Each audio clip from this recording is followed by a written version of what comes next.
The celestial hosts have assembled and are poised to strike at the forces of corruption in the new Archon Prophecy Expansion for Age of Wonders 4. Hey there folks, my name is Provis, and today I have ascended to divine heights to collaborate with Triumph Studios and Paradox Interactive and bring you all of the new features in the Archon Prophecy Expansion and the free Griffin update. In this video, we are going to explore all of the new faction features, including a new culture, prophetic traits, forms, and more.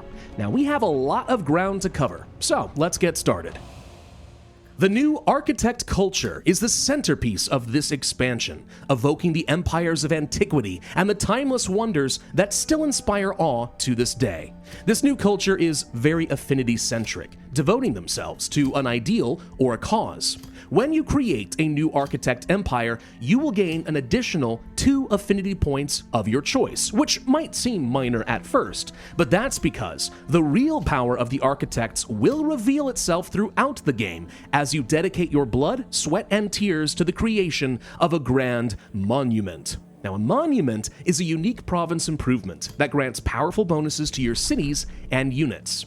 This is a 4-stage process, beginning with the foundations and then developing the Sanctum, Zenith, and Apex. At each stage, you will gain unique Affinity Incarnate stacks, which grants additional elemental damage for your cultural units and empowers unique buildings. And yes, these bonuses do stack, so building more than one monument is extremely potent. At the final level, a monument even counts as a gold ancient wonder, setting the Architect culture up for a magical victory. But constructing a monument is a costly investment that requires a unique resource only available to the Architects: Wonderstone. This resource can be acquired by using an Architect Scout's unique Survey Materials ability in a province containing a magic material, or alternatively, controlling any magic material nodes will grant an income of Wonderstone. You will have a strong incentive to explore and colonize the map as quickly as possible. Collect enough Wonderstone, and you can unlock your faction's greatest potential and become a dominant force in your realm. As with any culture, the Architects have their own lineup of unique cultural units. At Tier 1, you'll have access to the Surveyor as a powerful scout and early source of that crucial Wonderstone, plus the Earthbreaker Shock Troops and the Cultivator Support Unit.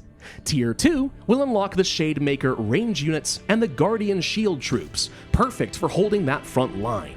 Finally, at Tier 3, you will gain the Architect Support Caster, capable of summoning a unique Tesseract and invoking powerful heals. This makes for an exceptionally resilient army, and once buffed by your monuments, they will become an unstoppable machine of war. The Architects also have access to 3 unique structures to bolster their economy. The Magitectural Archive and Architect Institute replace your early research buildings, granting bonus production to accelerate your constructions. The Affinity Obelisks synergize beautifully with your monuments, granting extra food and city stability for each incarnate stack. This means if you can complete multiple monuments, your cities throughout your empire will grow very rapidly and enjoy huge income boosts. Finally, the Architects have some unique spells in their arsenal.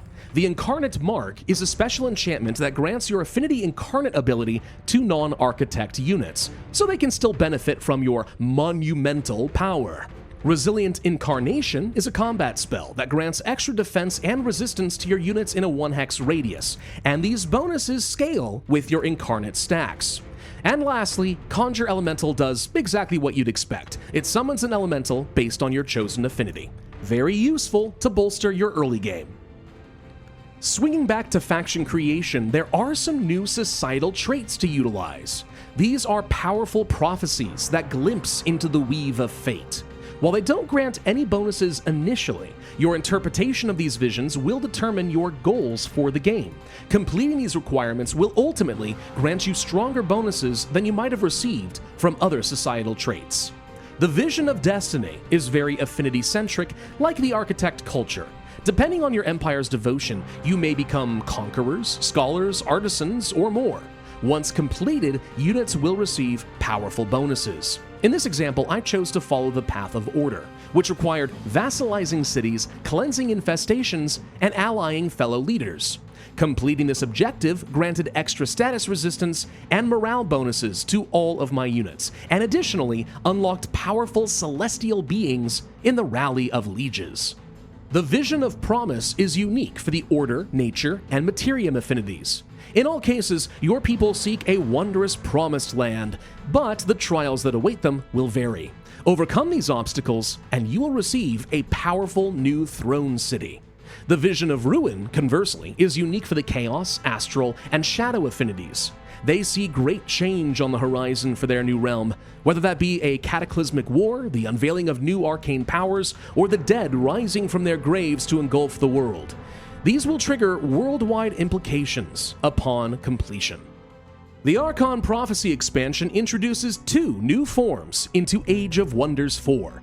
First are the Elysians, divine and heavenly beings that can appear humanoid or lean into the winged, many-eyed stereotype of biblical angels.